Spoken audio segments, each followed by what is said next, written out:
Assalamualaikum warahmatullahi wabarakatuh. Alhamdulillah.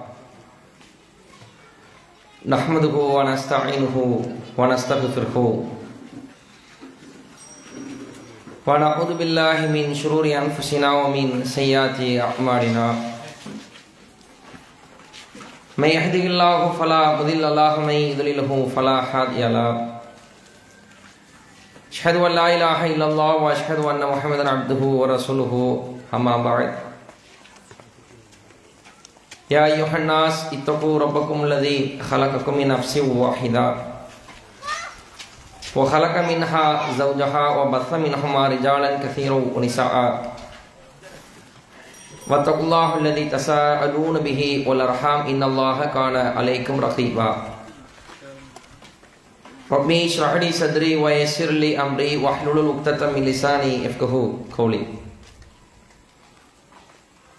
அளவற்ற அருளாளனும் நிகரில்லா பேரன்புடையனுமாகிய எல்லாமல்ல அல்லாஹ்வின் திருப்பெயரால் வல்ல நாயகனின் சாந்தியும் சமாதானம் நபிகள் நாயகம் ஸல்லல்லாஹு அலைஹி வஸல்லம் அவர்கள் மீதும் இந்த மார்க்க சொற்பொழிவு நிகழ்ச்சியில் பங்கெடுத்திருக்கிற கேட்டுக்கொண்டிருக்கிற நம்மவர்கள் அனைவர் மீதும் உண்டாகட்டுமாக.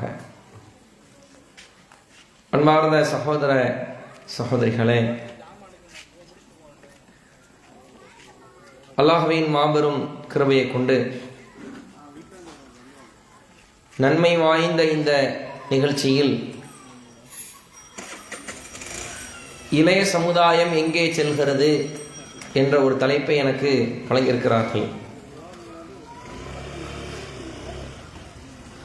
எங்கே செல்கிறது என்பதனை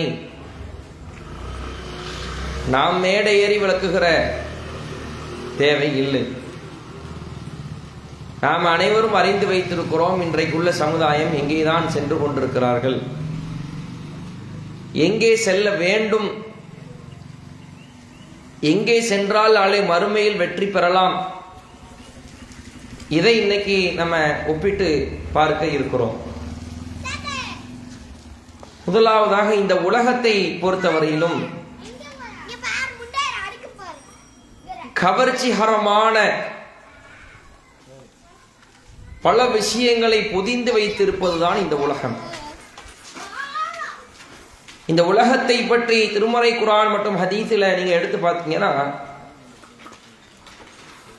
எவ்வளவு மட்டமாக சொல்ல முடியுமோ அவ்வளவு மட்டமாக அல்லாஹும் தூதரும் அதனை சொல்லியிருக்கிறார்கள். அல்லாஹு பேசுகிறான் இந்த உலகத்தை குறித்து சொல்லும் பொழுது, இது வீணும் விளையாட்டும் அன்றி வேறில்லை. வீணுனா என்ன? ஒரு காசுக்கு அது பிரயோஜனம் கிடையாது. விளையாட்டுனா என்ன? சும்மா ஒரு தமாஷ் பண்ற மாதிரி. ஆனால் இந்த உலகத்திற்காகத்தான் இளம் சமுதாயம் இந்த உலகத்தில் நம்மை ஒரு ஆளாக நிறுத்திக் கொள்ள வேண்டும், உலக கவர்ச்சியில் நம்மை ஈடுபடுத்திக் கொள்ள வேண்டும் என்று அவனுடைய ஒவ்வொரு செயல்பாடையும் செயல்படுத்துவதை பார்க்க முடிகிறது. அல்லாஹ்வின் தூதர் ஸல்லல்லாஹு அலைஹி வஸல்லம் அவர்கள் புகாரியில் இடம்பெறுகிற ஒரு செய்தி, செத்து போன ஆட்டை விட இந்த துன்யா அற்பமானது என்று சொன்னார்கள். செத்து போன ஆடு என்பது மற்றவர்களுக்கு வேணால் ஒரு வேல்யூபிளாக இருக்கலாம், முஸ்லிம்கள் அதை சாப்பிட முடியாது. தானா செத்ததை சாப்பிட முடியுமா? அதுவும் அல்லாஹ்வுடைய தூதர் செத்து போன துர்நாற்றம் அடிக்கிற ஆடு என்று குறிப்பிடுகிறார்கள். அப்ப அதை யாருமே சாப்பிட முடியாதுன்னு விளங்கிருச்சு. அப்படியான ஒரு ஆட்டுக்கு ஒப்பாகத்தான் இந்த உலகத்தை பெருமானார் நமக்கு சொல்லி தந்தார்கள். இதில் இன்றைக்கு இந்த சமுதாயம் எப்படி இருக்கிறது? இளம் சமுதாயத்தினுடைய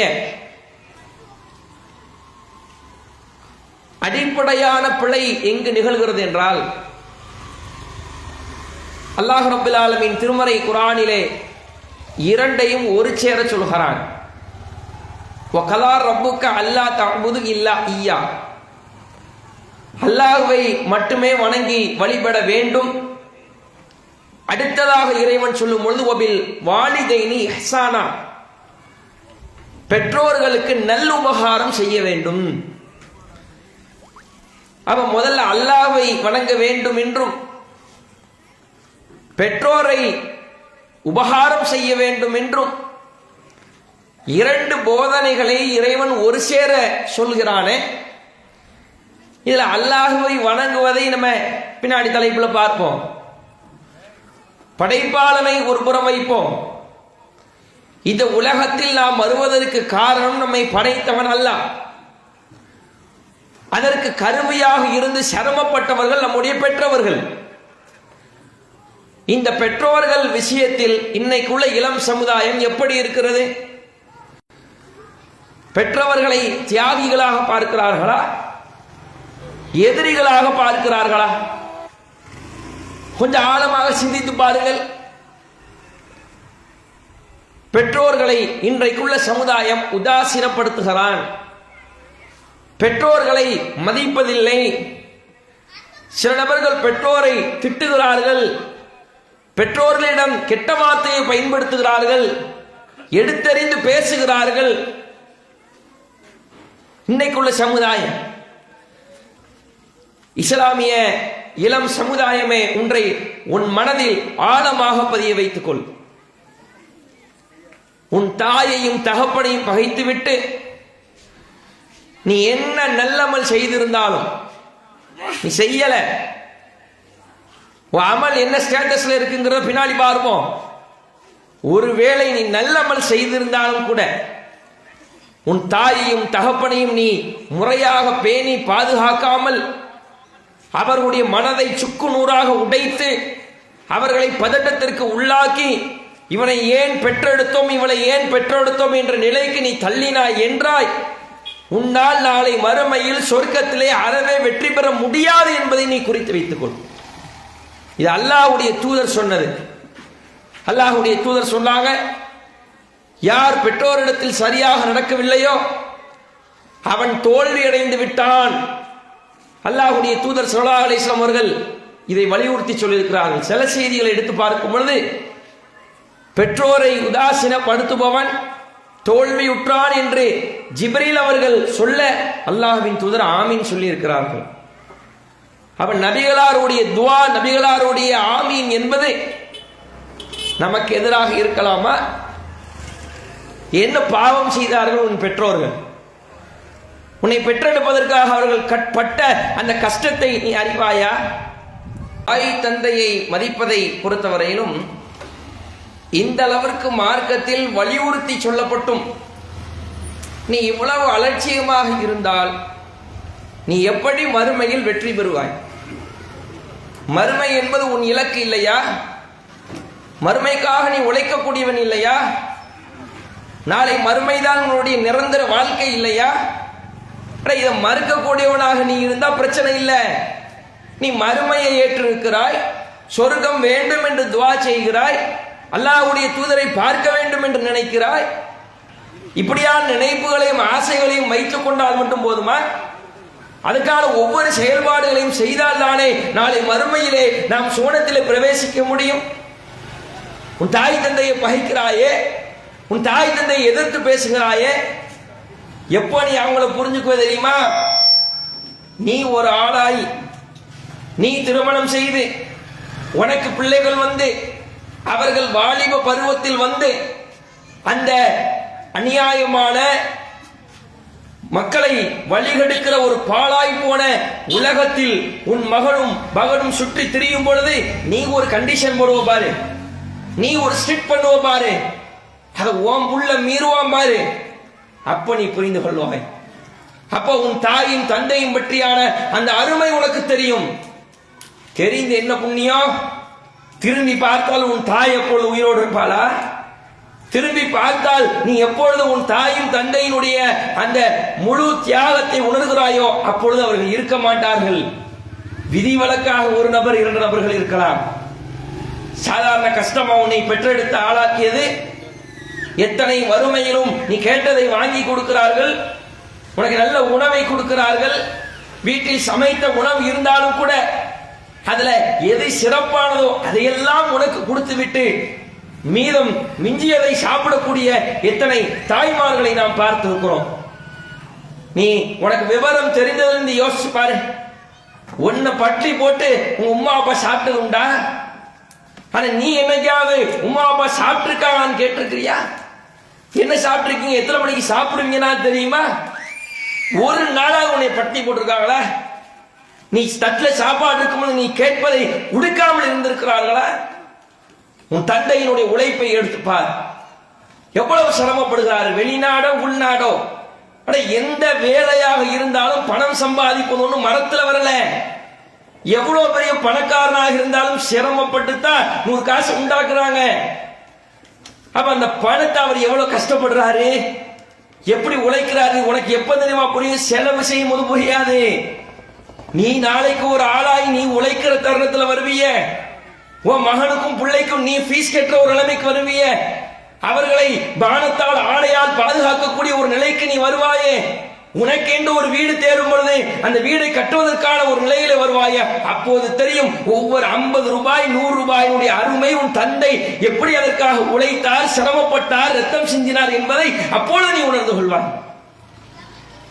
லேட்டா போய் உணர்ந்து கொண்டு என்ன பிரயோஜனம்? அல்லாஹ்வுடைய தூதரை பார். அல்லாஹ்வுடைய தூதர் ஸல்லல்லாஹு அலைஹி வஸல்லம் அவர்கள் இந்த உலகத்தில் பிறக்கும் பொழுது நபிகளாருக்கு தந்தை மரணித்து விட்டார்கள். அப்துல்லா தன் தந்தையை அல்லாஹ்வுடைய தூதர் பார்த்ததில்லை. சில மாதங்கள் சில ஆண்டுகள் கழிகிறது, தாயும் மரணித்து விடுகிறார்கள். வாலிப பருவத்தில் உனக்கும் எனக்கும் தெரிகிற இந்த விபரத்தில் அல்லாஹ்வுடைய தூதர் தாயையும் தந்தையும் பார்த்திருக்கிறார்களா? தாய் தந்தையோடு ரசூலுல்லாஹ் பழகி இருக்கிறார்களா? தாய் தந்தையை நெஞ்சிலே சுமந்திருக்கிறார்களா? மனசு விட்டு அல்லாஹ்வுடைய தூதர் வாப்பா அம்மாட்ட பேசியிருக்கிறாங்களா? இல்லை. அனாதையாகத்தான வளர்ந்தாங்க. பைத்துல் பக்கியே என்ற ஒரு மையவாடிக்கு சென்று அல்லாஹ்வுடைய தூதர் தாய் தந்தையுடைய கபிரிஸ்தானுக்கு சென்று அல்லாஹ்விடத்தில் பாவ மன்னிப்பு கேட்பதற்கு அனுமதி கேட்டார்கள். என்ன செஞ்சா? இணை வைப்பவர்களுக்கு பாவ மன்னிப்பு இல்லைன்ட்டான்.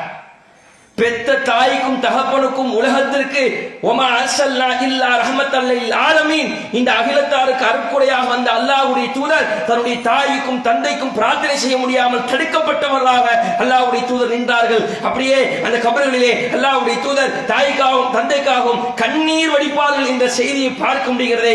இப்படி அல்லாஹ் நம்மளை சோதிச்சு வச்சிருக்கிறானா? எப்போ வீட்டுக்கு போனாலும் வயிறு நிறைய சாப்பாடு தருகிற தாயையும் நாம் கேட்டது எல்லாம் வாங்கி தருகிற பாசமிக்க தந்தையும் தந்திருக்கிறானே, அவர்களுக்கு என்ன செய்தார்? உன்னை என்ன எதிர்பார்க்கிறாங்க? லட்சம் கொடு கோடி கொடுனா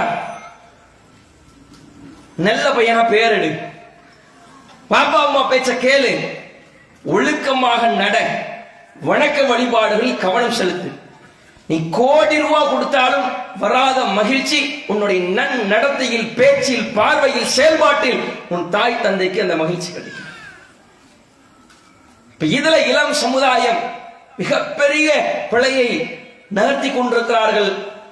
நீ இவர்களை பகைத்து உன்னால் ஜன்னத்தினுடைய வாசலை அடைய முடியாது என்பதை ஆழ்மனதில் பதிய வைத்துக் கொள். ஒழுக்க விஷயத்தில் எப்படி இருக்கிறார்கள்? இன்னைக்கு நடைமுறை ஒழுக்கம் இருக்கா? அல்லாஹ்வுடைய தூதர் 13 ஆண்டு கால மக்கா வாழ்க்கை, 10 ஆண்டு கால மதீனா வாழ்க்கை, மொத்தம் 23 ஆண்டு காலம் நபியாக வாழ்ந்திருக்கிறார்களே. அந்த சொல், செயல், அங்கீகாரம், ஹதீஸ் என்று சொல்வார்களே, எத்தனை குர்ஆன் வசனங்கள், எத்தனை தடைகள், எத்தனை ஏவுதல் உன் வாழ்க்கையில வருதாப்பா? செருப்பு அணிவதிலே நபிகளாரை வெளிப்படுத்துகிறாயா? சாப்பிடுவதில் நபிகளாரை வெளிப்படுத்துகிறாயா? தலைமுடியை வாருவதிலே, தலைமுடியை வைப்பதிலே நபிகளாரை வெளிப்படுத்துகிறாயா? உன் ஆடை முறையில் நபிகளாரை எதுல நீ நபிகளாரை வெளிப்படுத்துற? என்ன முகமது ரசூலுல்லாஹ் சொல்லிட்டா? செயல்ல எங்க ரசூலுல்லாஹ் இருக்கிறாங்க உன்ட சொல்லு. நீ உடுத்திருக்கிற ஆடை நபிகளார் சொன்ன மாதிரி இருக்கா? உன் தலைமுடி எப்படி இருக்குது? ஒவ்வொருத்தருடைய தலைமுடி, இன்னைக்குள்ள இளம் சமுதாயத்தில் முடிய பாருங்க, தலையில பேர் எழுதி வைக்கிறான். ஏன்னா பேர் எழுதுற இடம் ஆடாது. தலையில பேர் இல்லை, அதை பார்த்தா அவனை கூப்பிட போறாங்க. ஒரு சைடு மண்டையில தலையில ஒண்ணுமே இல்ல, ஃபுல்லா எடுத்துறான். எதை நபிகளார் தடை செய்தார்களோ அது மாதிரி வைக்கிறான். ஏன்? இவனுக்கு நபிகளாரை விட சினிமா கூத்தாடி முக்கியம்ல, அவன் சொல்ற ஹேர் ஸ்டைல் முக்கியம்ல. எதை உலகத்துல ட்ரெண்ட் ஆக்குறானோ அதுல நீ மூழ்கி கிடக்கிறாய். உனக்கு மார்க்கம் தெரிவதில்லை. இங்க என்ன சூழ்ச்சி நடக்குது உனக்கு தெரியல. இஸ்லாமிய இளைஞர்கள் எதை நோக்கி திருப்பப்படுகிறார்கள் உனக்கு புரியல. முஸ்லிம்கள் இந்த நாட்டில் எந்த நிலையில் இருந்து கொண்டிருக்கிறார்கள், நாலா பக்கம் எதிரிகள் எப்படி சூழ்ந்து கொண்டிருக்கிறார்கள் உனக்கு புரியல. பிளைட் கிராஷ் நடந்துச்சுல, 250 பேருக்கு நெருக்கமானவர்கள் இறந்து போனார்கள். வருத்தமான செய்தி தான். அதை கூட இந்த பிளைட்டினுடைய இது துருக்கியிலிருந்து வந்திருக்கு அவர்களுடைய சதி என்று முஸ்லிம்கள் மீது பழி போட்டு இஸ்லாமிய எதிரிகள் கயவர்கள் எங்கேயோ உன் சமுதாயத்தை, உன் தாய் தந்தையை, இஸ்லாமிய சமூகத்தை அழிப்பதற்காக ஒவ்வொரு அவதூறையும் பரப்பிக் கொண்டிருக்கிறார். உனக்கு என்ன நடக்குதுன்னு நாட்டில் தெரியல. நாடு எங்க போய்கொண்டிருக்கிறது, எவ்வளவு விழிப்புணர்வாக இருக்க வேண்டும், எவ்வளவு வீரமாக இருக்க வேண்டும். எப்படி இருக்கிற இஸ்லாமிய சிந்தனை உங்கள்கிட்ட இருக்குதா? ஒழுக்கத்தில் எப்படி இருக்கிற? அந்நிய பெண் விஷயத்தில் இஸ்லாம் சொல்கிற தடையை நீ சரியாக நடக்கிறாயா? குல் நபி நீங்க சொல்லுங்கள், முஃமினீன நம்பிக்கை கொண்ட ஆண்களுக்கு சொல்லுங்கள், யகுது மின் அப்சாரிஹும் வயஹ்ஃபது ஃபுரூஜஹும் அவர்கள் தங்களுடைய பார்வைகளை தாழ்த்தட்டும், கற்புகளை பேணிக் கொள்ளட்டும். குல்லில் முஃமினாத் யகுதுல்ன மின் அப்சாரிஹின்ன வயஹ்ஃபதுன ஃபுரூஜஹுன்ன அவர்களும் தங்களுடைய பார்வைகளை தாழ்த்தட்டும், கற்புகளை பேணிக் கொள்ளட்டும். தாலிக அஸ்காலக்கும் அதுதான் இறையச்சம், அதுதான் பரிசுத்தம் என்று அல்லாஹ் சொல்கிறானே. இன்றைக்கு பார்வைகள் தாழ்த்தப்படுகிறதா? காதலிலே இந்த சமுதாயம் சீரழியல. ஒரு அந்நிய ஆணுக்கும் பெண்ணுக்குமான காதல் எப்போது மலரும்? பார்வையில் மலரும். பார்வையே தடை. தடுக்கிறான் அல்லாஹ்வுடைய தூதர். அல்லாஹ் ஒரு வசனத்துல குர்ஆன்ல சொல்கிறான், அல்லாஹ் ரப்பல் ஆலமீன் உங்களுடைய கண்களை கண்காணிக்கிறான். உங்களை கண்காணிக்கிறான்டாலே எல்லாத்தையும் தான். நான் உன்னை கண்காணிச்சுக்கிட்டு இருக்கேன் ஒரு ஆளை சொல்றீங்க அப்படின்னா என்ன அர்த்தம்? நீ எதை கேட்கிற, எதை பார்க்கிற, எதை சாப்பிடுற, என்ன செய்கிற, எல்லாத்தையும் கண்காணிக்கிறது தான் அர்த்தம். ஆனா பர்டிகுலராக சொல்கிறான், உன் கண்களை கண்காணிக்கின்றேன். எவ்வளவு பேர் அவுட்டு. இன்னைக்கு வளர்கிற இந்த காதலை இஸ்லாம் அடியோடு ஒழிக்கிறது.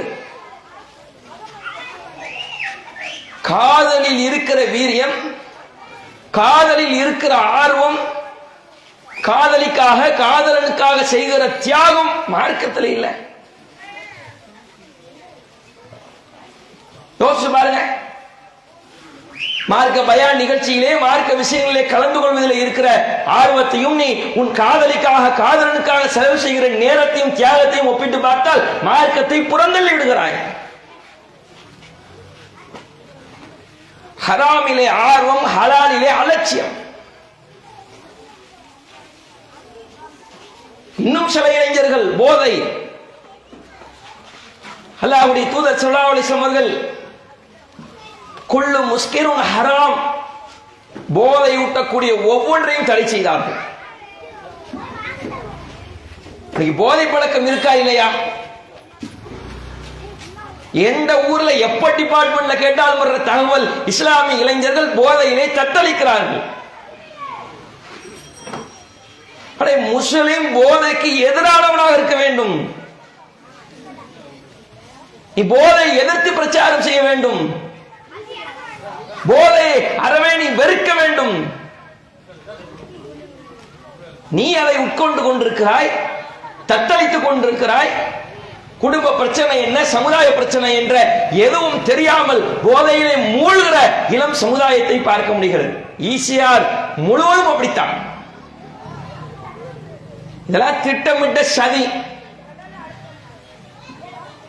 யாரு வியாபாரம் பண்றா, யாருக்கு கொடுக்கிறா, எதுக்கு பண்றா, அதனுடைய நெட்வொர்க் எடுத்தா அடே உன்னுடைய வாலிபத்தையும் உன்னுடைய ஆற்றலையும் இதை நோக்கி திருப்பிக் கொண்டிருப்பது ஒரு சதியா, அது கூட தெரியாம இருக்க. இந்த சமுதாய இளைஞர்கள் போதையை விட்டு மட்டும் விலகி சமூக அக்கறையோடு வெறி கொண்டு எழுந்து வந்தால் இஸ்லாமிய சமுதாயம் இந்த நாட்டில் பெறுகிற உரிமையை உலகத்தில் எவனால் தடுக்க முடியாது. பிரச்சனை ஒன்னிடத்தில் இருக்கிறது. ஒன்ன திருத்ததே நேரம் போயிருந்தேன். பக்கத்து வீடுகாரன் சண்டைக்கு வர நாடு வீட்டு பிரச்சனை சரியா இருக்க, உன்னையே நாங்க பாலிடிக்ஸ் பண்ணிட்டு இருக்க வேண்டி இருக்குது. இப்ப எப்படி நாங்க வெளி பிரச்சாரம் பண்ண? எப்போது தொப்புள் கூடி உறவுகளுக்கு எல்லாம் மார்க்கத்தை சொல்ல உனக்கு சொல்ல வேண்டிய கடமை இருக்க. உன்னையே சரிப்படுத்த முடியலையே. 4 மாத கால தாவா வர முடியும் ஜமாத்துல. திருமண விஷயத்துல இன்னைக்கு இளம் சமுதாயம் எப்படி இருக்குது? கல்யாண நிகழ்வு, என் ஃப்ரெண்டுக்கு கல்யாணம் வைங்க, இவன் பண்ற அட்ராசிட்டி இருக்க, பின்னால 10-20 வாகனத்துல போறது. எதுக்கு போற? எதுக்கு அவனை வழி அனுப்ப போற? இதோட வாழ்க்கை முடிய போதுன்னு அனுப்ப போறியா? பின்னாடியே போற 30 பேர் ஹாரன் அடிச்சுக்கிட்டு 10 பேருக்கு தொந்தரவு. திருமணத்துக்கு போ, வாழ்த்து சொல்லு, நகைச்சுவையாயிரு, சந்தோஷமாயிரு, எந்த பிரச்சனை? ஏன் அடுத்தாலும் இடையூறு கொடுக்குற? 30 பேர் வாகனத்துல ஹாரன் அடிச்சுட்டே போற, என்ன கிடைச்சிருச்சு உனக்கு சொல்லு? நீ 10 ஹாரன் அடிச்ச உடனே உன் ஃப்ரெண்டு உன் கூட்டாளி நல்லா வாழ்ந்துருவானா? நீ கத்தி வெடி போட்ட உடனே 2 பேருடைய வாழ்க்கை சந்தோஷமாயிருமா? துவா செய்யற அக்கறை இருந்தா,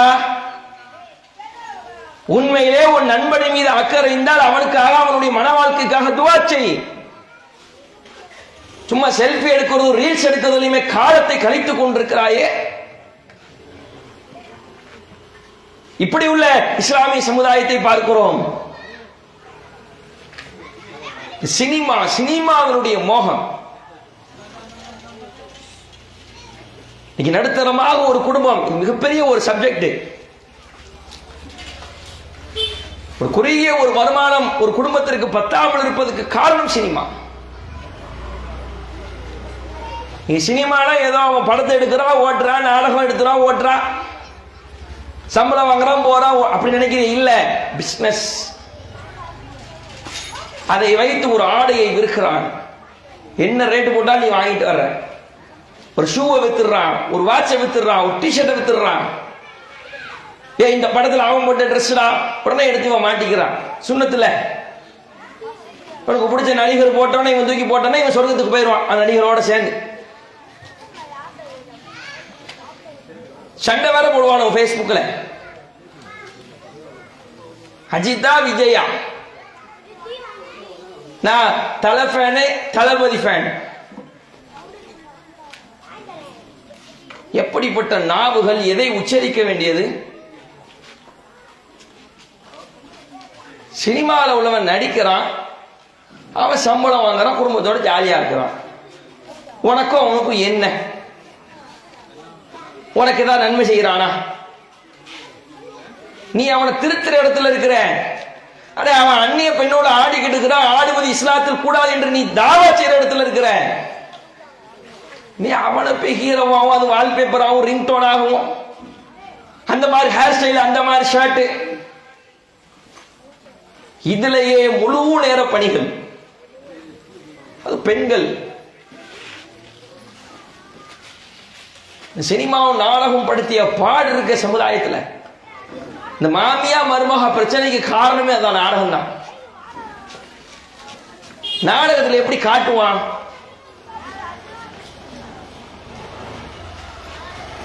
மாமியா அப்படியே படிக்கட்டுல இருந்து இறங்கி வருவான். மாமியா மருமகனாலே பாம்பும் கீரியுமா காட்டிவிட்டாங்க. ஒரு நண்பர், கணவர், ரோட்ல போறவன், பக்கத்து வீட்டுக்காரன், எவன் எதை சொன்னாலும் சகிச்சுக்குருவாங்க. மருமகன் ஒரு வார்த்தையை சொன்னா மாமியை சகிச்சுக்கிற மாட்டான். ஏன்னா அந்த உறவை அப்படி ஆக்கிட்டான். அதை விட கேவலமாக, கண்ணியம் குறைவாக பக்கத்து வீட்டுக்காரங்க பேசுவாங்க, கண்டுக்கிறது இல்லை. கொஞ்சம் ஒரு வார்த்தைய மருமகா விட்டா பிரச்சனை, கொஞ்சம் ஒரு வார்த்தைய மாமியா விட்டா பிரச்சனை. இதை விடலாம் பெரிய பெரிய வார்த்தையெல்லாம் இந்த அம்மா கேட்டிருக்கும். சம்பந்தப்பட்ட உறவு அப்படி காட்டுறான். மாமியா படியில இருந்து இறங்கி வரான்னா உன்ன மருமக எண்ணெய் ஊற்றி வச்சிருவான். வலி விழுந்து மண்டை உடைஞ்சிடும். இதை உட்காந்து பார்க்கறது. இப்படி ஏன் காட்டுறா இல்ல, இதுல இப்ப எப்படி இருக்குன்னு தெரியல. உண்மையில இந்த அம்மா இறங்கி வரும், கீழே என்ன ஊத்தி இருக்கும், அது யாரோ தெரியாம ஊத்திருப்பாங்க. சரி பண்ணிட்டா இவளை சும்மா விடக்கூடாது. இது எங்க இருந்து வந்துச்சு பிரச்சனை? நாடகத்தில் உள்ளது அப்படியே உங்கள்ட்ட ப்ரொஜெக்ட் ஆகும். இப்ப எல்லாம் ஹிந்தி நாடகம் தமிழெல்லாம் தாண்டிட்டாங்க. புரியுதோ புரியல உட்காந்து பாக்குறாங்க. ஹிந்தி தெரியுமான என்ன, பையான்னு ஒரு வார்த்தை தெரியுது, பானிபூரி வாங்க தெரியும். நாம ஹிந்தி தெரியாது போடான்னு சொல்லிக்கிட்டு இருக்கிறோம். படிக்கிறது ஒன்றும் தப்பு இல்லை. ஹிந்தி தெரிஞ்சானுக்கு ஹிந்தி பாடம் ஹிந்தி நாடகம் தாண்டி போயிட்டான். தமிழை தாண்டி அவனுக்கு புரியுதா? புரியவும் செய்யாது. இப்ப எதுக்கிட்ட பாக்குற, அதுதான் ட்ரெண்டுங்க. ஏன்னா புரியாத 3 மணி நேரம் பாக்குறதா, அதான் பை ட்ரெண்டு. அப்டேட்டா இருக்கணும்லாங்க. ரசூலுல்லாஹ்வுடைய சின்னாத்தா பேர் கேட்டா தெரியாது, ஹம்சா ரசூலுல்லாஹ் யாரு கேட்டா தெரியாது. ஆனா சினிமாவில் வர நடிகைகள் அப் டு டேட். இன்னைக்கு என்ன சட்டை போட்டிருக்கா, என்ன எல்லாம் தெரியும். அதுல பார்த்து ஆடையை பார்த்து இந்த மாதிரி ட்ரெஸ் நம்ம எடுக்கணும். கடைக்கு போறது அத மாதிரி கேட்கறது. ஆண்களுக்காவது சட்டை பேண்ட், சட்டை கை முடிஞ்சிடும். பெண்களுக்கு அப்படியா? பெண்களுக்கான ஆடையை நீங்க எடுத்துக்கிட்டீங்கன்னா அதுவே ஒரு பெரிய குறிப்பு எடுக்க வேண்டியிருக்கு. ஃபர்தா குறித்துலாம் பேசினாங்க. ஃபர்தா ஒழுக்கமாக போட வேண்டும். அதுல இன்னைக்கு அம்பர்லா என்ன ரோட பூரா அந்த அம்மா கூட்டிட்டு போறது அம்பர்லா. அம்பர்லால என்ன, கொடை தலைக்கு மேல இருக்கணும். இது ஏன் கீழே வருது சம்மந்தம் இல்லாம? எதுவும் பிரச்சனைனா 10 பேர் உள்ள வைக்கலாம் போல. அவ்வளவு பெருசு, 4 பேருக்கு சேர்த்து போட்டு போகுது. தாராள மனசு. பெலாசோன்னு ஒரு ட்ரெஸ் வச்சிருக்கலாம், அதுவும் அப்படித்தான். காலுக்கு மட்டும் 10 மீட்டர் தேவைப்படும். இதெல்லாம் எங்கிருந்து வருகிறது? மிகப்பெரிய பொருளாதார சந்தை. சினிமாவில் ஒரு நடிகைகிட்ட அப்படியே இன்ட்ரோடியூஸ் பண்றா, உற்பத்தி பண்றா, லாபத்தை சம்பாதிச்சா. நம்ம வீட்டு வருமானம் என்ன, அதை எங்க நம்ம பார்க்கிறோம்? நமக்கு இப்ப ட்ரெண்ட்ல சினிமா நடிகை என்ன ட்ரெஸ் போடுறானோ அது வேணும். பாப்பா கஷ்டப்படுறாரு, அதெல்லாம் எனக்கு பிரச்சனை இல்லை. பாப்பா சிரமப்பட்டு கடனாளியா இருக்கிறாரு, அதெல்லாம் எனக்கு பிரச்சனை இல்லை. நீங்க ட்ரெஸ் எடுக்காம போங்க, எனக்கு இத்தனை 1000 ரூபாய்க்கு ட்ரெஸ் வேணும். பெருநாளுக்கு ட்ரெஸ் இல்லைன்னு சொல்றாங்க, வீட்டு சூழ்நிலையை சொல்லி. அதை பொருந்திக் கொள்கிற இளம் சமுதாயம் இருக்கா? ட்ரெஸ் இல்லையா பாப்பா, பிரச்சனை இல்லை. நான் கேட்டு நீங்க எதுவுமே வாங்கி தராம இருந்தது இல்ல. அடுத்த பிறகு இன்ஷா அல்லாஹ் தாங்கன்னு ஒரு பையன் ஒரு புள்ள சொல்லணுமா? ஊடு 2000. இவன் 2 மாசத்துக்கு 3 மாசத்துக்கு முன்னாடியே அவருடைய தியாகம், அவருக்குன்னு சில வாங்குவது, அதெல்லாம் தியாகம் பண்ணி சேர்த்து சேர்த்து சேர்த்து சேர்த்து பெருநாளுக்கு ஒரு சிலர். இப்படி சினிமாவிலே இஸ்லாமிய சமுதாயம் இப்படி ஒரு பக்கம் திரும்பி போகிறார்கள். வாகனம் எல்லா இடங்களிலும் பேசப்பட வேண்டிய ஒரு விஷயம். வாகன விபத்துகள் அதிகமாகுது. காரணம் வேகம். இவ்வளவு வேகத்துல போய் நீ என்ன செய்ய போற? நீ கலெக்டரா மினிஸ்டரா? கலெக்டர் மினிஸ்டர் அப்படி போக கூடாதுதான். உனக்கு என்ன பிரச்சனை? எதுக்கு இவ்வளவு வேகமா போற? அதுக்கான ரோடா? நம்ம ஊர்ல நாய் பிரச்சனை, மாடு பிரச்சனை. நீ பைக்கில் போன அது வேற. அப்பப்ப அஸ்ஸலாமு அலைக்கும் இடையில வந்து சின்ன பிள்ளைங்க ஓடி வந்துடும். நீ போற 80, 90, 100ல அதுக்கான இடத்துல போ, பிரச்சனை இல்லை. சாலைகள்ல அப்படி போகணுமா? அது சில பேர் சைலன்சரை மாத்தி வச்சு அதுல எழுப்புகிற சத்தம் இருக்க. இவன் இங்க கிக்கிற அடிச்சாண்டா அங்க வயசாக நெஞ்ச பிடிச்சிடுறாங்க. சண்டாலம் கிளம்பிட்டான். எத்தனை பேரை போட்டத்துல போறான்னு தெரியல. போடுற சத்தத்துல தெருவில் உள்ள சின்ன பிள்ளைங்க எல்லாம் இழந்துரும். நீ தயவு செய்து சுபவுக்காக ஒரு ரவுண்டு வா, அலாரத்துக்கு மிச்சமாக போகும். இந்த பக்கீர்சா வருவாங்கல்ல, கொட்டடிச்சுக்கிட்டு அவங்கள இதா சொல்ல, அவங்க நோம்புக்கு வருவாங்க, நீ தயவு செய்து அப்படியாவது வாப்பா, ஒரு 4:30 மணி 4:00 தஹஜ்ஜத் நேரத்தில் வந்தா கூட நாங்கள் எழுந்துக்குறோம், எல்லாரும் ஒரு நன்மையாவது போவோம். அதை வச்சுக்கிட்டு குறுக்க மறுக்க போறது எவ்வளவு தொந்தர்கள். அத்தீனும் நசிகா, மார்க்கம் என்றாலே பிறர் நலம் நாடுவது. ஒரு ஈட்டியை வைத்து ரோட்டில் நடந்தா கூட ரசூலுல்லாஹ் அதை மறைத்து நடங்கள், தெரியாம யார் கையிலையாவது கிழிச்சுருண்டாங்க. ஒரு முள்ளு கிடக்குதா, நீ தொழுகைக்கு வர லேட்டான பிரச்சனை, அதை அகற்றி விட்டு பள்ளிவாசலுக்கு வா, அதனால் தொழுகை முடிந்தாலும் பிரச்சனை இல்லை.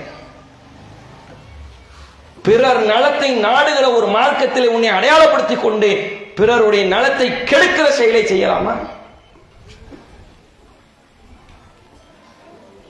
யோசிச்சு பாருங்க. வணக்க வழிபாடு தொழுகை, இன்னைக்கு தொழுகையை நம்ம உள்ளார புரியவே இல்லை. பெரியவரும் அப்படித்தான். தொழுகையில எவ்வளவு பெனிஃபிட்ஸ் இருக்கு தெரியுமா? சில உதாரணங்களை மட்டும் உங்களுக்கு நான் தருகிறேன். தொழுகையினுடைய ஒவ்வொரு முறை, தக்பீர் சொல்லும் முறை, நெஞ்சை கைகட்டுவது, ருக்கு எப்படி செய்யணும், சஜிதா எப்படி செய்யணும், முதல் அத்தியாயத்தில் எப்படி உட்காரணும், கடைசி இருப்புல எப்படி உட்காரணும், உட்கார்ந்து இருக்கும் போது அத்தியாயத்தில் எப்படி விரல் அசைக்க வேண்டும், அசைக்கும் பொழுது பார்வை எங்க இருக்க வேண்டும், சலாம் எப்படி கொடுக்க வேண்டும், இதுதான் தொழுகை. ருக்குனுடைய சட்டம் என்ன? உதாரணத்துக்கு 2 கையால மூட்டுக்கால நல்லா பிடிச்சுக்கிற வேண்டியதுதான். கை மூட்டு முதுகு எல்லாம் நேரா இருக்கணும், தலையை நிமித்தவும் கூடாது, கீழே சரிக்கவும் கூடாது, சமமா இருக்கணும், 7 மார்க் இருக்கணும். சரி, கொஞ்சம் தலையை குனிஞ்சிட்டோம், இப்ப என்ன பிரச்சனை? அல்லாஹ்வுடைய கண்ணி எதுவும் குறைய போதா? யோசிச்சு பாருங்க. தலையை கொஞ்சம் குனிஞ்சாதான் இப்ப என்ன? முதுகு கொஞ்சம் தூக்குனாவா என்ன? அவன் தொழுகையை திருடி விட்டான் சொல்ல கண்டிக்கிறான். என்ன காரணம்? உன் உடம்பு அப்படி வளைய வேண்டும். சைதா செய்யறியா? உன் நெத்தியும் மூக்கும் தரையில் பட வேண்டும், உள்ளங்கை தரையில் பட வேண்டும், 2 மூட்டு தரையில் பட வேண்டும், 2 குதிங்கால்கள் தரையில் பட வேண்டும். இந்த மூட்டை தரையில வச்சிடக்கூடாது, இந்த முழங்கையை விழாப்புறத்துடன் ஒட்டிவிடக்கூடாது, தொடையும் வயிறும் ஒன்று சேர்ந்து விடக்கூடாது. 3 தடை இருக்கு சைதாவில். ஏன் அப்படி சேர்ந்தா என்ன பிரச்சனை? எல்லாம் உன்னுடைய உறுப்புக்கான ஒரு கடமை. ஒரு நாளைக்கு இத்தனை முறை நீ மடிய வேண்டும், உன் தலையை வைக்க வேண்டும், உன் காலை பதிக்க வேண்டும். ஒவ்வொன்றும் ஒவ்வொரு விதமான மருத்துவம். ஏன் இப்படித்தான் சைதாசின்னு என்ன? நெத்திப்பட்டு பட்டா என்ன பிரச்சனையா? படக்கூடாது. இறைவன் மூக்கையும் சேர்த்து வைக்க சொல்லி. ஏன்? இந்த உடலை படைத்தவன் அவன், அவனுக்கு தெரியும் எந்த பாயிண்ட் எங்க பட்டா உன் உடலுக்கு நலவு இருக்கிறது. நீ வெறும் ஆன்மீக நன்மைக்கு மட்டும் பார்க்கிறாய், உலக ரீதியாவும் நன்மை. சுபுகு தொழுகை இருக்க, பல பேருக்கு அப்படி ஒரு தொழுகை இருக்கிறதே தெரியல. சுபுகு தொழுகை அதிகாலை எழுதல். நீ அதிகாலை எழுந்து விட்டால் உன் ஃபியூச்சர் பிரைட்டாக இருக்கும், உன் உடல் ஆரோக்கியமாக இருக்கும். 24 மணி நேரம் மற்றவர்களுக்கு 10 உனக்கு அதிகமாக கிடைக்கும். தான் உண்மை. தொழுகை நாள் உடலில் அவ்வளவு நன்மைகள். இந்த அதிகாலை எழுதல் என்பது சாதாரண விஷயம் இல்லை. அதனால சைத்தான் எழ விட மாட்டான். உலகத்திலே நன்மை கிடைக்கும், மறுமையில் நன்மை கிடைக்கும். பொதுவாகவே இளம் சமுதாயம் அழகுக்குன்னு அவ்வளவு கேர் பண்ணுவான். வீட்டுல கண்ணாடியில் எவ்வளவு நேரம் நிக்கிறான் யோசிச்சு பாருங்களேன். வச்சு அப்படி செய்வது இப்படி செய்யறது. அது பசங்க ஒரு வகைனா பொம்பளை பிள்ளைல எடுத்துக்கோங்க. ஒரு பீரோல் ஃபுல்லா அவங்களுடைய மேக்கப் செட் தான் இருக்கும். கண்மை வேற மஸ்காரா, அதுலயும் வாட்டர் ப்ரூஃப் இருக்கான், ஸ்மச் ப்ரூஃப். மழையில நனைஞ்சாலும் ஒன்றும் ஆகாது. லிப்ஸ்டிக்கு, அது எல்லார் வீட்லயும் ஒரு பாம் வேற இருக்கு. பயப்பட வேண்டாம். ஜண்டு பாம்ல லிப் பாம். அது வேற வச்சிருக்கிறாங்க, அதை வேற அப்பப்போ போடுறது. பவுடர், எவ்வளவு காஸ்மெட்டிக்ஸ். என்ன காரணம்? உடலுக்கு அழகை சேர்க்க வேண்டும். உலகிற்கு, உன்னுடைய உடலுக்கு நீ அழகை சேர்ப்பது இது எக்ஸ்டர்னலா செய்யறது ஓகே. முறையான தூக்கம் மண்டை இருக்குதா? அல்லாஹ்வுடைய தூதர் ஸல்லல்லாஹு அலைஹி வஸல்லம் இஷாக்கு அப்புறம் வீண் பேச்சில் ஈடுபட மாட்டாங்க, தூங்கிடுவாங்க. அதிகாலை தஹஜ்ஜுடைய நேரத்தில் அல்லாஹ்வுடைய தூதர் எழுந்து விடுவார்கள். மருத்துவம் சொல்கிறது இரவில் சீக்கிரமாக படு, அதிகாலையில் எழு. உன் உடல் எல்லாமே சரியாயிரும். இந்த உடல் அல்லாஹ் எப்படி ஆட்டோமேட்டிக்கா வச்சிருக்கிறானா அதுவே சரி செய்யும். அதுக்கு முறையான தூக்கம் தேவை. தூக்கம் எப்போ? முறையான நேரத்தில் தேவை. இரவை உங்களுக்கு ஓய்வாக்கி இருக்கிறோம். நீ அந்நேரத்தில் முடிச்சிருந்தீங்கன்னா, படத்தவன் சொல்றான் இரவு தான் உனக்கு ஓய்வு, பகல்ல ஓடு. இப்ப ஓய்வு தான் எடுக்கணும். இரவு நேரம் வந்துட்டு, இரவு எப்போ வருது? மகரிப் வந்தாலே இரவு தான். ஷாக்கு அப்புறம் எவ்வளவு சீக்கிரம் தூங்குகிறாயோ, சுபுவுக்கு முன்பு எவ்வளவு சீக்கிரம் எழுந்திருக்கிறாயோ, உன் உடலில் அவ்வளவு வலிமை, உன் அழகு சார்ந்த எல்லா விஷயம் சரியாகிடும். தூக்கத்துக்கு அப்படி ஒரு பவர் இருக்கு. படிச்சுப்பார், மருத்துவத்தை படி, உடல் சார்ந்து படி. நல்ல கை வலி கால் வலியில வேலை செஞ்சுட்டு படுக்கிற, தூங்கி எழுந்தோன்னு எப்படி சரியாகுது? உடலுக்கு அல்லாஹ் அப்படி ஒரு தன்மையை கொடுத்திருக்கான். உடலை பத்தி பேசுறேன்னா அது நிறைய இருக்குது. இது சார்ந்த ஒட்டுமொத்தமாக இஸ்லாம் கூறுகிற வாழ்வியல் மருத்துவம் என்று ஒரு தொகுப்பை இன்ஷா அல்லாஹ் தொகுக்கிறோம். அதை தொகுத்து முடித்தால் அதை ஒரு தலைப்பாக நம்ம வழங்குவோம். அவ்வளவு நடைமுறை சாத்தியங்களில் இஸ்லாம் அவ்வளவு மருந்தை வைத்திருக்கிறது. அது அதிகாலை எழுதல்ல வருதுல, அந்த தொழுகையில எப்படி இருக்கிறோம்? ஏங்க, இஸ்லாமிய சமுதாயத்தை பள்ளிவாசலில் பார்க்க முடிவதில்லை. இளைஞர்களை தொழுதனாலே வயசானவங்களா? ஏன் இளைய சமுதாயம் தொழக்கூடாதா? பள்ளிவாசலிலே பாங்கு சப்தம் கேட்கப்படும், இவன் தெருவுல வாசல உட்கார்ந்துருப்பான், இக்காமத் சத்தம் உட்கார்ந்து இருக்கிறான். தொழுவ வந்தவங்க போனவங்க அப்படியே போயிடுறாங்க, அப்பவும் உட்கார்ந்து இருக்கிறான். என்னடா உடைய முஸ்லீம்ங்கிற? முஸ்லீம்னா பாங்கு சொன்னா பள்ளிவாசலுக்கு போகணும்ல. ஏன் உன் பெத்தவங்க நீ ஏவணுமோ? தொலை போன்னு ஏவல, நீல நரகத்துக்கு போவ. தொழாமணி ஜெயிச்சிருவையாக்கும், மறுமையோட வெற்றி கிடைச்சிடும். முதலில் விசாரிக்கப்படுகிற அமல் தொழுகை. அது சீரானால் ஏனைய வாழ்க்கை சீராகும். அது பாழானால் உன்னுடைய டோட்டல் மறுமையும் அத்தோடு முடிந்துவிடும் என்பதை புரிந்து கொள். அவங்க சொல்லணும், இவங்க சொல்லணும், உனக்கு எங்க போச்சு புத்தி? படைச்சிருக்கிறா, அறிவை கொடுத்திருக்கிறா, உடல் ஆற்றலை கொடுத்திருக்கிறா, தொழணும் தெரியுது, தொழனா நரகம் தெரியுது. ஒரு ஆள் சொல்லணுமா? பெத்தவங்க சொல்லணும் சொல்லலைங்கிறதெல்லாம் தனிப்பா. உன் அறிவை கொண்டு சிந்தித்து பார். உன் இறைவனை நீ வணங்க வேண்டாமா? பசிக்குதுன்னா அடுத்தவங்க சொல்லியே சாப்பிடுறோம், எடுத்து போட்டு சாப்பிடுறது இல்லை. தொழுக நேரம் வந்தா நீ பள்ளிவாசல் நோக்கி செல்லணும்ல. இளைஞர்களால் அலங்கரிக்கப்பட்ட பள்ளிவாசல்கள் தமிழகத்தில் குறைந்து கொண்டு வருகிறது. மார்க்க களை பண்ணிக்க ஆள் இல்லைங்க. ஒரு காலத்திலேயாவது இளம் சமுதாயம் பள்ளிவாசலை நோக்கி அப்படியே சுத்தி கொண்டே இருப்பான். பள்ளிவாசல தூங்குவார்கள், பள்ளியிலே இருப்பான், எல்லா வேலையும் பார்க்கிறான். இன்னைக்கு வேலை செய்யறதுக்கு ஆள் பிடிக்க வேண்டி இருக்குது. ஒரு பயான் முடிந்து சேர் எடுத்து போட ஆள் இல்லை.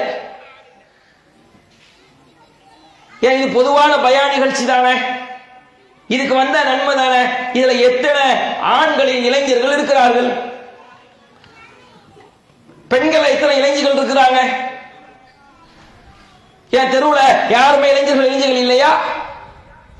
உங்களுக்கு எல்லாம் நன்மை வேண்டாமா? நீங்க சொர்க்கத்துக்கு நன்மாராயம் சொல்லப்பட்டவங்களா? யோசித்து பார், உன்னுடைய வாழ்க்கை எதை நோக்கி சென்று கொண்டிருக்கிறது என்பதை சிந்தித்து பார். தொழுவு வைக்க தெரியல இன்னைக்குள்ள பிள்ளைகளுக்கு. குர்ஆன் ஓத தெரியாமல் இன்றைக்கு ஒரு சமுதாயம் உருவாகி கொண்டிருக்கிறது. வெட்கக்கேடு இஸ்லாமிய சமுதாயத்துக்கு. அன்னைக்காவது காரணம் சொன்னாங்க, மதரசா இல்ல, அது இல்ல. இப்ப என்ன பிரச்சனை? யூடியூப தட்டா குர்ஆனை கத்துக்கலாம். இன்று கற்றுக்கொள்வதில் சிரமம் இருக்கிறதா? இங்க இருக்கிற அமெரிக்காவில் உள்ளவங்க ஆன்லைன் கிளாஸ் படிக்கிறான். அப்படியான டெக்னாலஜி காலத்தில் இருக்கிறோம். குர்ஆனை அரபு மூலத்தில் ஓத தெரியாத ஒரு சமுதாயம் இப்போது மெதுமெதுவாக உருவாகி கொண்டிருக்கிறது.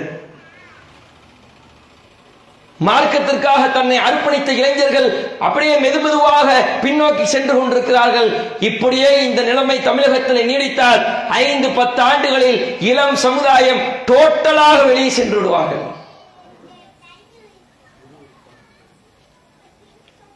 இஸ்லாமிய மார்க்க பிரச்சாரத்திற்கு மிகப்பெரிய ஒரு சிரமமாக மாறிவிடும். இந்த ஆலோசனை ஊரை எடுத்துக்கோங்க. எத்தனை இளம் பேச்சாளர்கள் மக்களுக்கு மார்க்கத்தை சொல்லக்கூடிய இருக்கிறீங்க. இந்த ஊரில் உள்ள மக்கள் சிந்திச்சு பாருங்க. உங்களுடைய பிள்ளை, ஆண் பிள்ளையோ பெண் பிள்ளையோ இறைவனுடைய மார்க்கத்தை மேடையிலோ தனியிலோ மார்க்க பிரச்சாரம் செய்யக்கூடியவனாக எத்தனை புள்ள இருக்கிறான்? ஒரு ஆலிம காட்டுங்க. மார்க்கத்தை 2 ஆண்டு 3 ஆண்டு 4 ஆண்டு 5 ஆண்டு எத்தனையோ படித்த ஒரு ஆலிமை காட்டுங்கள். இல்லையே. என்ன பிரச்சனை? ஆலிமாக கூடாதா? ஆனா என்ன உலகத்தில் சிரமப்பட்டுருவோமா? ஆலிமானவங்க சிரமப்பட்டுக்கிட்டா இருக்கிறான்.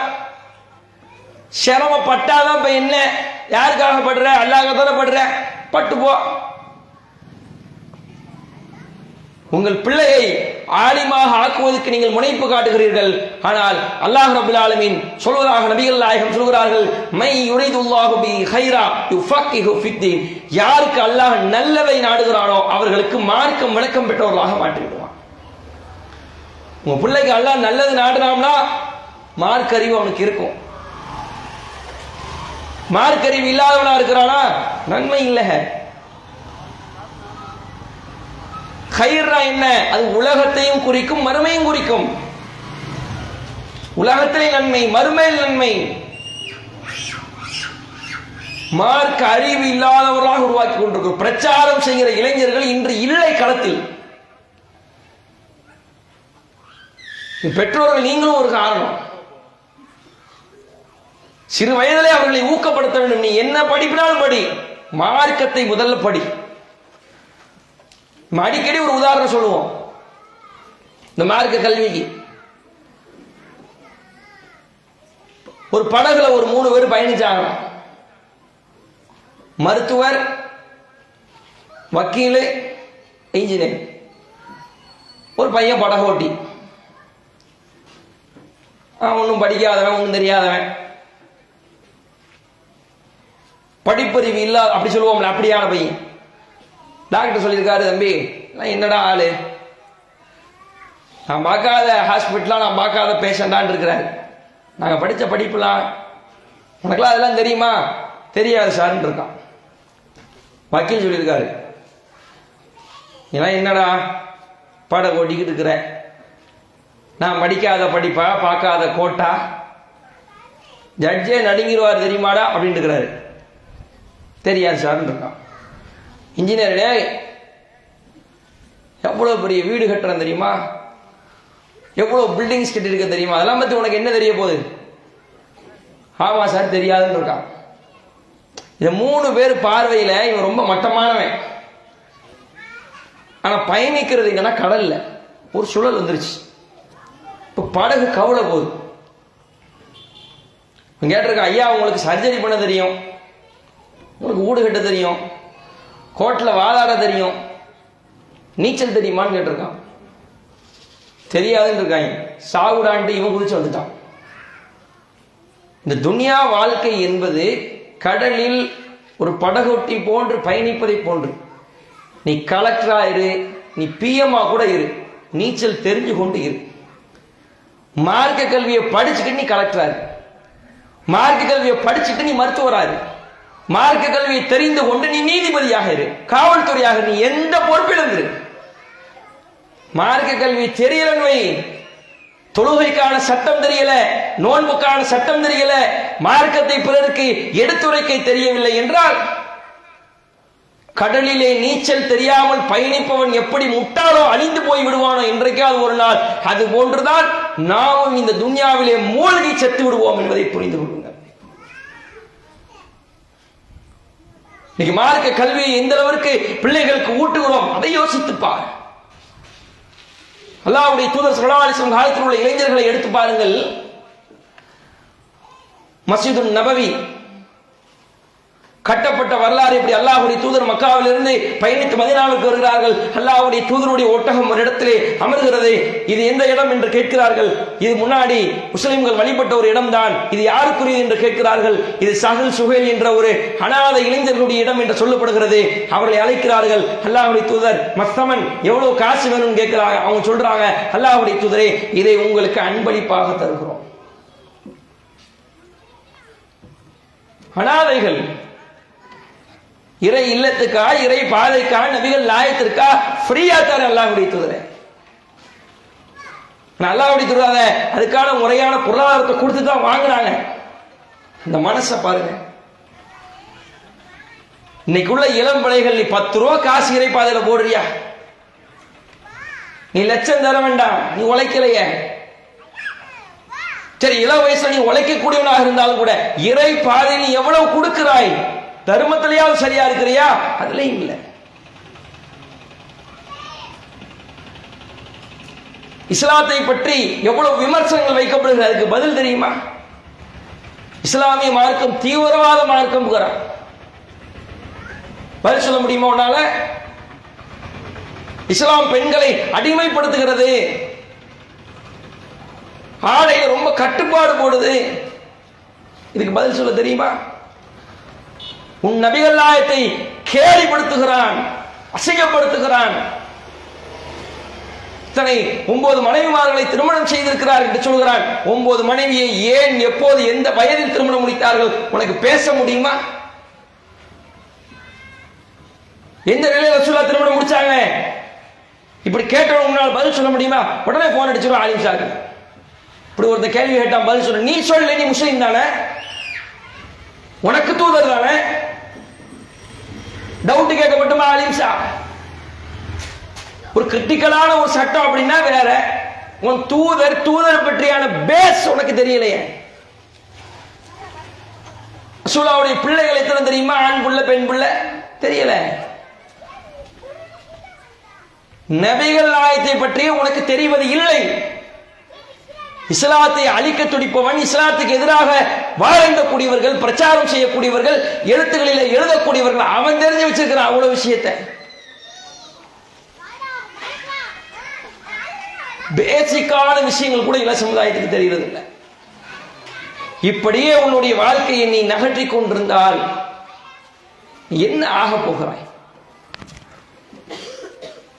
யோசிச்சு பாருங்க. மார்க்கத்திற்காக நபித்தோழர்கள் செய்த தியாகத்தை ஒரு கணம் யோசிச்சுப்பார்.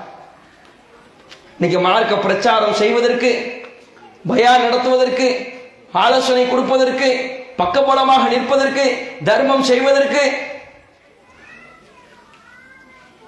இஸ்லாமிய இளைஞர்களை பார்க்க முடியவில்லை.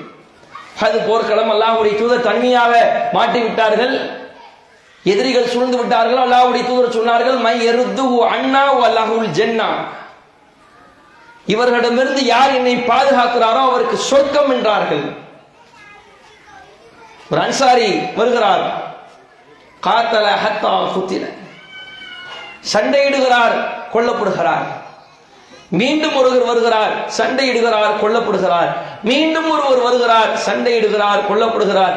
இப்படியே 7க்கும் நெருக்கமான நபித்தோழர்கள் அல்லாஹ்வுடைய தூதரை பாதுகாப்பதற்காக தன்னுடைய உயிரை கொடுத்தார்கள். 3வது ஒருத்தர் போறாரு. அவருக்கு தெரியும், நமக்கு முன்பாக சென்ற 2 நபர்கள் வெட்டப்பட்டு குத்தப்பட்டு குத்துயிரும் குலோயிருமாக ரத்தம் சிந்தி நமக்கு முன்னால் செத்து கிடக்கிறார்கள் என்று தெரிந்தும் கூட இறை பாதையில் இறைவனுக்காக மாணவிக்காக தன்னுடைய உயிரை மாய்த்தார்களே. இன்றைக்கு இந்த இஸ்லாத்திற்காக நீ என்ன தியாகம் செஞ்சிருக்கிற? இன்னைக்கு வாழேந்தி போரா நடக்குது, ஒண்ணுமில்ல. உன் நேரத்தை தியாகம் பண்ணி இந்த மாதிரி சொற்பொழிவு கூட்டத்துக்கு வா, விழிப்புணர்வு கூட்டத்துக்கு வா. வயதானவர்கள், வயது முதிர்ந்தவர்கள், இளைஞர்களுக்கு தாவா செய்வதை விட நீ உன் வயதில் உள்ளவனுக்கு தாவா செய்வது மேல். நீ வா, மேடை ஏறி பிரச்சாரத்தில் வந்து நின்று போதையை பயன்படுத்தாதீர்கள் என்று நீ ஒரு இளைஞனாக நீ இந்த ஊரிலே ஒழித்துக் கொண்டிரு. வணக்க வழிபாட்டுக்கு வாருங்கள் என்று நீ ஒரு இளைஞனாக இளைஞியாக இந்த ஊரிலே குரல் கொடு. நன்மையை ஏவி தீமையை தடுக்கிற பணியை இந்த இளம் பருவத்திலே நீ செய்யக்கூடியவர்களாக இருக்க வேண்டும். அதுக்காக இந்த தாவாவை எடுத்திருக்கிறோம். தமிழ்நாடு தௌஹீத் ஜமாத்தின் சார்பாக அடுத்த 4 மாத கால தாவாவை இந்த இளம் சமுதாயத்தை மீட்டெடுப்பதுதான். நீ எங்க மூழ்கி கிடக்கிறாய், எந்த ரூட்ல வந்தா உன்னை மீட்டெடுக்க முடியும் என்ற உரிமையோடு நீ என் தோழன் என்ற அடிப்படையை வைத்துக் கொண்டு உன்னை இன்ஷா அல்லாஹ் மீட்டெடுக்க அடுத்த 4 மாத காலம் என்னுடைய இலக்கை நீண்டான் என்பதை புரிந்து கொள். ஊரை விட்டு ஓடி வீடு வீடா துரத்து வந்து தாவா செய்வோம்டா. தொழுவைக்கு ஒன்று அழைப்போம். தொழுவுற நேரத்தில் வெளியே நின்றா வந்து தாவா செய்யத்தான் செய்வோம். இளைஞர்களுக்கான புரோகிராம் நடத்தி கொண்டே இருப்போம். இளம் சமுதாயத்தை விழிப்புணர்வு செய்கிற பேரணிகளை கொண்டு வந்து கொண்டே இருப்போம். எங்களால் முடிந்த எங்க சக்திக்குட்பட்டுள்ள எல்லா வேலைகளையும் செய்வோம். எல்லா அனாச்சாரங்களையும் எடுத்துரைப்போம். எல்லா பாதிப்பையும் உனக்கு எடுத்து சொல்லி உன்னில் சில நபர்களை அது இன்ஷா அல்லாஹ் மீட்டெடுக்காமல் இந்த 4 மாதத்தை நாங்கள் கழிக்க மாட்டோம் இன்ஷா அல்லாஹ். அவ்வளவு உறுதியோடு இந்த பிரச்சாரத்தை எதிர்கொள்கிறோம் என்றால் நாளைய இஸ்லாமிய வளர்ச்சிக்கு நீ தேவை. உன் குடும்பத்தை மானத்தோடு மரியாதையோடு தூக்கி நிறுத்துவதற்கு நீ தேவை. இஸ்லாமிய இலங்கையில எதிரிகளை களங்கடிப்பதற்கு உன்னுடைய பங்கு இங்கு தேவை. உன்னுடைய அறிவாற்றல், எழுத்தாற்றல், உழைப்பு, பொருளாதாரம் எல்லாம் இந்த சமுதாயத்துக்கு தேவைப்படுகிறது. இளம் சமுதாயமே விட்டுவிடு, இந்த இறை வழியிலே ஏகத்துவ வழியிலே நீ திரும்பிவிடு என்பதற்காகத்தான் இந்த பிரச்சாரம். அன்பார்ந்த பெற்றோர்களே, இறுதியான உங்களுக்கான அறிவுரை சொல்லி முடித்துக் கொள்கிறேன். இந்த உலகத்திலே காசு பணத்தையோ வீடையோ இடத்தையோ கட்டுவது உண்மையான செல்வம் அல்ல. நீங்கள் இறந்த பின்பு உங்களுக்காக பிரார்த்தனை செய்கிற வலது சாலிகான பிள்ளையை விட்டு செல்வதுதான் ஆகச் சிறந்த செல்வம். புள்ள என்ற சொல்ல வலது சாலி நல்ல புள்ளன்னு அர்த்தம். இளம் பருவத்தில் இருக்கிற உங்களுடைய பிள்ளைகளை கடிவாளத்தை போட்டு இருக்குங்கள். மொபைல் போனை கொடுக்காதீங்க, தேவைக்கு மட்டும் கொடுங்க. உங்க பிள்ளை இன்ஸ்டாகிராம் யூஸ் பண்ணுது, ஃபேஸ்புக் யூஸ் பண்ணுது, உங்களுக்கு அதை பத்தி தெரியல. எவ்வளவு கூத்து நடக்குது தெரியுமா? சொல்வதற்கு நேரம் இல்லை. அவ்வளவு பிரச்சனைகளும் குழப்பங்களும் அதுல நல்லதும் இருக்கு. நல்லதுக்காக பயன்படுத்துவது குறைந்து விட்டது. உங்க முன்னாடி உங்க பிள்ளை யூஸ் பண்ணுது, உங்களுக்கு பிடிக்க முடியல, தெரியல. உங்க பிள்ளை மொபைல் பாஸ்வேர்டு தெரியுமா உங்களுக்கு? எதுக்கு பாஸ்வேர்டு? அதை கேளுங்க. எதுக்குடா உனக்கு பாஸ்வேர்டு?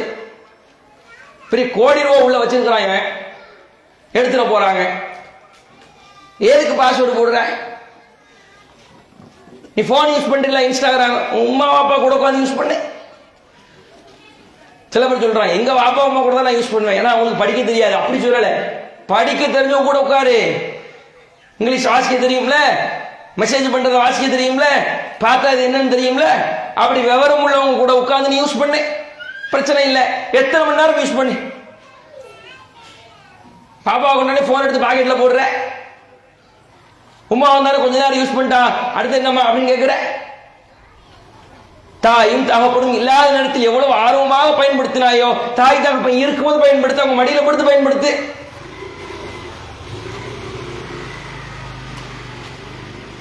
அப்ப பிரச்சனை ஒன்றை இருக்குது.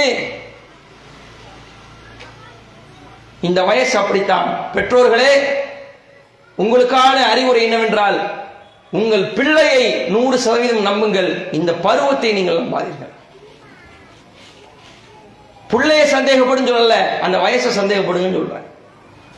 டீன் பருவம் மோசமானது. உங்க பிள்ளை நல்லவன் தான்,